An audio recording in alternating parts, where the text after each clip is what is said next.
ارے میاں یہ ابھی جو ہے 100 انڈے کھایا ہے، اب دوسرے کا نام اسی وقت لکھا جائے گا جب 150 انڈے کوئی کھا کے آئے ہے۔ وہاں ریکارڈ بنانے کے لیے شعر و شاعری ہوتی تھی اور مکہ میں خانہ کعبہ کے دروازے پر لٹکائے جاتے تھے، وہ ہر سال کا معمول تھا۔ ایک سال میرے آقا صلی اللہ تعالیٰ علیہ وسلم نے لکھا انا اعطیناک الکوثر فصل لربک وانحر ان شانیک هو الابتر، 3 آیتیں ہیں، ایک چھوٹی سورہ ہے، لے جا کر کے میرے آقا صلی اللہ علیہ وسلم نے خانہ کعبہ کے دروازے پر لٹکایا۔ آؤ عرب والو، اس سے بہتر کوئی چیز ہو تو اس کو اتارا جائے گا اور دوسرا اس کا لایا ہوا شعر لگایا جائے گا۔ یہ چیلنج چلا مہینہ 2 مہینے کئی دن تک، سارے پریشان تھے، اس وقت جو موجود تھے ان کے بس میں نہیں تھا۔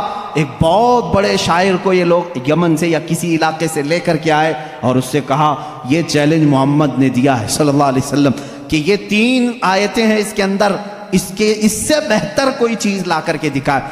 آپ کو سمجھ میں نہیں آئے گا یہ 3 چیزیں بنانے میں کیا دقت ہے۔ میرے عزیزو یہ صرف 3 آیتیں نہیں ہیں، جب اس کے حروف کو جوڑ کر کے دیکھا جائے تو یہ زبان جاننے والے ہی جانتے ہیں کہ اس کے فائدے کیا کیا ہیں۔ وہ بڑا شاعر آیا جو بات بھی شعر و شاعری میں کرتا تھا، اگر وہ پوچھتا کسی سے آپ خیریت سے ہیں تو وہ شعر سے ہی پوچھتا تھا، اگر اس سے آپ پوچھتے کھانا کھائے جواب بھی شعر میں دیتا تھا۔ وہ آیا جب اس نے دیکھا کہ خانہ کعبہ پر یہ 3 چیزیں لٹکائی گئی ہیں، انا اعطیناک الکوثر فصل لربک وانحر ان شانیک هو الابتر، اس سے کہا گیا جواب لکھو اس کا، تو اس نے اپنے ایک ٹکڑے میں لکھا ما ھذا کلام البشر، یہ بشر کا کلام ہو ہی نہیں سکتا۔ میں کیا جواب دوں، یہ بشر کا کلام ہو ہی نہیں سکتا۔ وہ چلا گیا، یہ چیلنج چلتا رہا، کوئی نہیں لا سکا قرآن کے مثل۔ اور آپ کو میں بتاؤں مضحکہ خیز بات، بہت مرتبہ مسیلمہ کذاب ایک ایسا شخص تھا جو اپنی الگ شریعت چلانا چاہتا تھا، حضور کے علاوہ اپنے آپ کو نبی کہنا چاہتا تھا۔ اس سے لوگوں نے کہا کہ محمد صلی اللہ تعالیٰ علیہ وسلم وہ نبی ہیں، ان پر قرآن کی آیتیں اترتی ہیں، تو بھی تو لے کے آ، تیرے پاس کہاں ہے کتاب؟ جیسے قادیانی کو بھی کہا گیا تھا، غلام مرزا قادیانی جو ہے، یہ مرزا غلام احمد قادیانی جو پنجاب کا تھا، اس نے بھی نبی ہونے کا دعویٰ کیا تھا، اس کا بھی وہی حشر ہے جو مسیلمہ کذاب کا تھا۔ جھوٹے نبوت کے دعوے دار دجال ہوتے ہیں، یاد رکھو۔ میرے آقا صلی اللہ علیہ وسلم خاتم النبیین ہیں، آپ کے بعد کوئی نبی نہیں ہوگا۔ لیکن وہ مسیلمہ کذاب نے جب یہ کہا، اس سے جب لوگوں نے کہا تیرے پاس کہاں ہے آیتیں ہونا چاہیے ویسے قرآن کی جیسے محمد صلی اللہ علیہ وسلم کے پاس آتی ہیں، کہا میں بھی بنا کر کے لاتا ہوں، میرے پاس بھی آتے ہیں۔ تو بہت دن تک سوچا اور پھر اس کے بعد خود سے ہی اپنے دماغ سے بنانے لگا کہ الفیل ملفیل وما ادراک ملفیل، قرآن کی سورہ ہے نا القاریۃ ملقاریہ وما ادراک ملقاریہ، اس سورہ کے وزن پہ اس نے اپنے سے بنایا الفیل ملفیل وما ادراک ملفیل ذنبہ صغیر وخرطومہ طویل، یہ بنایا لے کر کے آیا سارے لوگوں کے سامنے۔ کیا مطلب ہے معلوم ہے اس کا؟ الفیل ملفیل، ہاتھی، کیا ہاتھی، وما ادراک ملفیل، تم کیا جانو کہ ہاتھی کیا ہوتا ہے؟ اس کی پونچھ چھوٹی ہوتی ہے، اس کی سونڈ لمبی ہوتی ہے۔ ابھی یہاں ہنس رہے ہیں، عرب والے تو اس پر پیٹ پکڑ کر ہنسنے لگے، کیا بنا کے لایا بیوقوف۔ سب اسی وقت ہنس پڑے۔ ظاہر سی بات ہے 14 صدیوں کے بعد مسلمان اس کی بات پر ہنس رہے ہیں تو عرب والے کتنا ہنسے ہوں گے۔ گیا بھاگ کر کے نہیں بنا لا سکا۔ اب اس کے بعد عرب مکہ والے بڑے بڑے جو مالدار تھے وہ لوگ جمع ہوئے اور کہا جو بھی عرب کے بڑے بڑے شاعر ہیں ان کو لاؤ، پیسے دو اور بناؤ کچھ بھی، ہمارے لیے جینا دشوار کر کے رکھی ہیں یہ آیتیں، یہ چیلنج پہ چیلنج دے رہے ہیں اور ہم بنا کر کے لا نہیں پا رہے ہیں۔ پورے شاعروں کو جمع کی، ان کو بڑے بڑے نذرانے دی، کتنا چاہیے پیسہ سب لو، جاؤ اس کے برابر بنا کے لاؤ۔ وہ سب گئے شاعر اور گئے، کھا پی کر کے موٹے ہوئے، اگلے سال آئے کچھ بھی نہیں لے کے آئے۔ سال بھر ہو گیا، پورے سیٹوں نے پھر کہا لائے نہیں، کہا نہیں، بن ہی نہیں پایا، تھوڑے اور پیسے دے دو اگلے سال بنا کے لائیں گے۔ پھر پیسے ان کے اکاؤنٹ میں جمع ہوئے ہوں گے اس زمانے میں جو بھی اکاؤنٹ رہا ہو، پھر دیے، جیسے آج شاعروں کو پہلے اکاؤنٹ میں ڈالنا پڑتا ہے، اس لیے میں لفظ اکاؤنٹ کا ذکر کر رہا ہوں۔ ان کو اور پیسے دیے، پھر پیسے لیے اور گئے۔ جا کر کے دوسرے سال اب ظاہر سی بات ہے اب تو مار کھاتے ہیں، نہیں لاتے پیسے، پچھلے سال کے بھی بقایا تھے، اس سال بھی تھے۔ اس سال وہ آئے اور کہنے لگے کہ ویسا بن تو نہیں پایا، قرآن کے جیسی کوئی سورہ بنی تو نہیں، ہاں البتہ کچھ عیب ملے ہم کو قرآن میں جو فصیح نہیں ہے۔ فصیح ابھی میں نے بتایا نا، فصیح کس کو کہتے ہیں؟ جو ہائی لیول کی زبان ہے، اور اگر عام لوگ یوز کرتے ہیں اس چیز کو تو اس کو کہتے ہیں یہ فصیح نہیں ہے، یہ عام لفظ ہے۔ جیسے میں نے اردو میں بتایا گڑگا، یہ عام لفظ ہے۔ انہوں نے کہا 4 لفظ ہم کو ایسے ملے ہیں جو عربی گرامر کے حساب سے فٹ نہیں بیٹھتے، عربی گرامر میں ایسا یوز نہیں ہوتا۔ انگلش کے گرامر توڑ کر کے اگر بولو گے تو انگریز ہنسیں گے، ہمارے گرامر توڑ کر کے بولو گے ارے لڑکی بہت اچھا تھا، آپ ہنسیں گے۔ یہ گرامر میں نہیں بیٹھتا ہے نا۔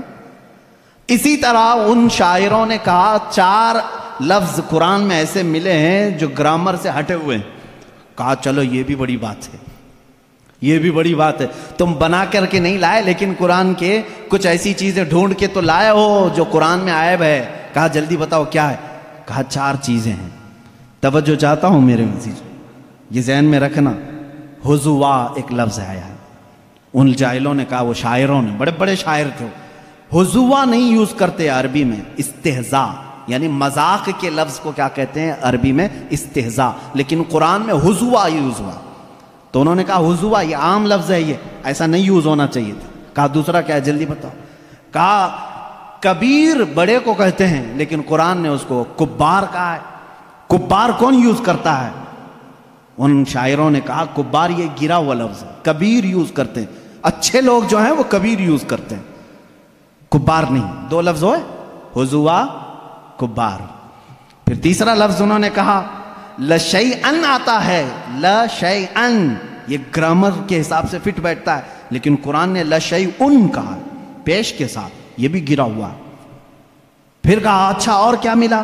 کہا عجیب ہوتا ہے، جیسے کوئی بھی عجیب چیز کو دیکھتے ہیں عربی میں بھی اس کو عجیب کہتے ہیں، عجیب، لیکن قرآن نے اس کو عجاب کہا ہے۔ عجاب یہ گرا ہوا لفظ ہے، عجاب کہاں آتا؟ یوز نہیں ہوتا عرب میں۔ تو یہ سیٹھ لوگ بڑے خوش ہو گئے، چلو کچھ تو کمیاں ڈھونڈ کے لائے ہیں 2 سال کی محنت کے بعد، چلو محمد صلی اللہ علیہ وسلم کے پاس آئے، کہا ہے محمد صلی اللہ علیہ وسلم آپ کے چیلنج کو ہم نے ایکسیپٹ کیا، صورتیں تو نہیں لائے لیکن تمہارے قرآن میں 4 ایسی باتیں ہیں جو فصیح نہیں ہیں، عام ہیں، گرامر سے گری ہوئی ہیں۔ حضور صلی اللہ تعالیٰ علیہ وسلم نے پوچھا بھی نہیں کیا ہے کیا نہیں، کہا میں تم سے بات نہیں کروں گا، تم سے بات نہیں کروں گا، تم اور میں ہوں نا، ہمارے دونوں کے بیچ میں کوئی ایک بڑا فیصلہ کرنے والا ہونا چاہیے۔ کون طے کرے گا؟ کون طے کرے گا کہ یہ عربی گرامر کے حساب سے فٹ بیٹھتے ہیں کہ نہیں بیٹھتے ہیں، فصیح ہے کہ غیر فصیح ہے؟ تو حضور صلی اللہ تعالیٰ علیہ وسلم نے یہ فیصلہ بھی ان کے ہی حوالے کر دیا، جاؤ تم ہی ڈھونڈ کے لاؤ کوئی ایسا بڑا آدمی جو میرے اور تمہارے درمیان فیصلہ کرے گا۔ تو انہوں نے کہا ٹھیک ہے ڈھونڈتے ہیں۔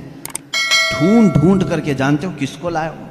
ایک 97 برس کا بڈھا تھا، 97 ایئرز کا، وہ اپنی لینگویج کو اتنی محفوظ رکھتا تھا کہ شہر کی لینگویج مکس نہ ہو جائے، اس کے لیے وہ پہاڑوں پہ رہتا تھا، اس کو اپنی لینگویج پر فخر تھا، اس سے زیادہ عرب میں کوئی فصیح آدمی نہیں تھا۔ اگر اس کی طرف سے کوئی بات آئی تو پورے عرب میں وہ قانون بن جاتی تھی، یہ لینگویج بہت فصیح ہے، فلاں بوڑھا جو 97 سال کا وہ بولتا ہے۔